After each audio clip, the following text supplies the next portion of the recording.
Let's summarize all of the equations that we have used so far in this course involving problems given to us in Chapter 1. And I generally refer to these summary of equations as a toolbox. And I think you'll find that the toolboxes are really handy later once this course is behind you for just refreshing your memory about the relationships that we run into in thermodynamic problems. We began by discussing Newton's second law, and where F is equal to ma. And more specifically, we were interested in what the weight of a mass would be when exposed to a gravitational field. So we can rewrite F equals ma as weight as the mass times the acceleration of gravity. In English units only, we have to introduce a proportionality constant g sub c, and the weight became the mass times g over g sub c. And g sub c is a universal constant. It's the same anywhere in the universe. It has a value of 32.174 foot-pounds mass per pound force second squared. And remember that the quotient of g over g sub c simply has units of pounds force per pound mass. Now, we also discussed pressure gauges.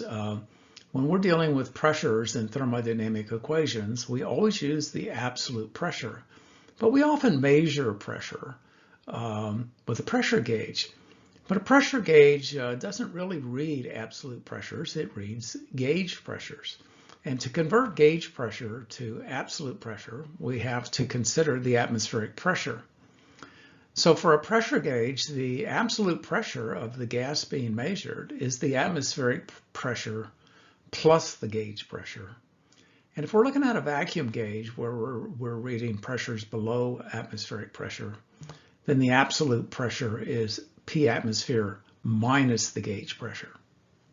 We also looked at the pressure created by a column of fluid, and the absolute pressure at the bottom of the column of fluid is P naught, which is the pressure exerted at the surface of the fluid, plus rho GH.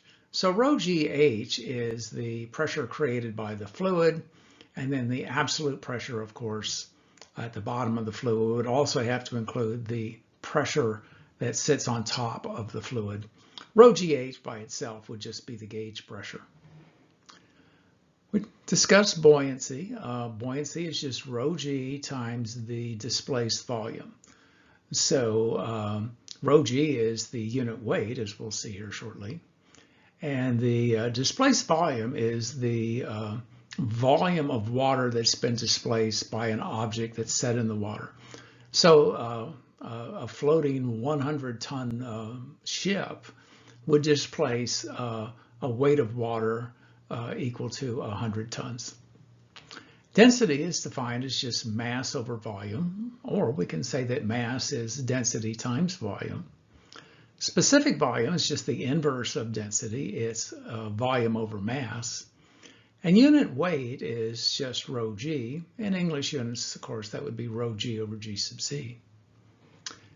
We looked at temperature conversions. We're all familiar with converting centigrade degrees to Fahrenheit degrees or Fahrenheit degrees to centigrade degrees. But we're introducing here absolute temperatures. In the SI world, absolute temperatures are measured in degrees Kelvin. In the English world, absolute temperatures are measured in degrees Rankine. So Kelvin degrees are just centigrade degrees plus 273.15. In our course, we just use 273. Rankine degrees are Fahrenheit degrees plus 459.67.